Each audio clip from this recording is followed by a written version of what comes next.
बहुत से लोग आजकल ये सोचते हैं कि एक प्रॉपर्टी खरीद लेते हैं, आहिस्ता-आहिस्ता उस प्रॉपर्टी की वैल्यू बढ़ जाएगी और तकरीबन 10 साल बाद जब हम उसे बेचकर डबल प्रॉफ़िट कमाएँगे।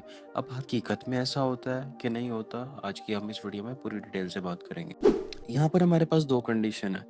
सबसे पहले अगर हम बात करें तो अगर उस एरिया में जहाँ पर हमने प्रॉपर्टी बाय की है वहाँ पर कोई डेवलपमेंट स्टार्ट हो जाए, यानी कोई हॉस्पिटल, यूनिवर्सिटी या कोई एयरपोर्ट वगैरह बनना स्टार्ट हो जाए तो वहाँ पर लोग शिफ्ट होना स्टार्ट हो जाएंगे। पर जब वहाँ पर लोग शिफ्ट होंगे तो प्रॉपर्टी की वैल्यू ऑटोमेटिकली बढ़ेगी, क्योंकि उस एरिया की डिमांड बढ़ जाएगी। ठीक है, तो उस केस में जो हम प्रॉफिट कमाएंगे वो हमारा एक्चुअल प्रॉफिट होगा। अगर हम दूसरे केस की बात करें तो जिसमें मोस्टली लोग कंफ्यूज भी होते हैं, जो कि इन्फ्लेशन है। अब इन्फ्लेशन क्या है कि उस प्रॉपर्टी की वैल्यू नहीं बढ़ रही, बल्कि टाइम टू टाइम पैसे की वैल्यू कम हो रही है, जिसे टाइम वैल्यू ऑफ मनी भी कहते हैं। अगर इस कंसेप्ट को आपको नहीं समझ आई तो हम इसे एग्जाम्पल के साथ समझते हैं। फॉर एग्जाम्पल, अगर हम आज से 10 साल पहले की बात करें तो अगर 1 रुपए के अंदर अगर हम 2 टॉफ़ीज़ अगर खरीद सकते थे, और आज अगर उसी टॉफ़ी की बात करें तो वो एक टॉफ़ी हमें 5 रुपए की मिलती है। ठीक है, ये बेसिकली इन्फ्लेशन का कंसेप्ट है। यानी टाइम टू टाइम पैसे की वैल्यू कम होती जा रही है।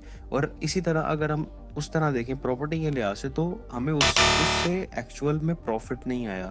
कि अगर मैं आपको बात करूं कि अगर हम 10 साल पहले अगर एक कार एक जितने पैसों से खरीद सकते थे, अगर हम 10 साल बाद उससे डबल पैसों में भी वही कार खरीदने की कोशिश करेंगे तो शायद हम ना खरीद पाए, क्योंकि टाइम टू टाइम पैसे की वैल्यू गिरती है। ठीक है, तो ये बेसिकली कॉन्सेप्ट है जो मैं आपको एक्सप्लेन करना चाह रहा हूँ। सो अगर आपको वीडियो पसंद आई हो तो लाइक और सब्सक्राइब लाजमी कीजिएगा, और चैनल को सब्सक्राइब करके वीडियो को शेयर भी लाजमी कीजिएगा। शुक्रिया।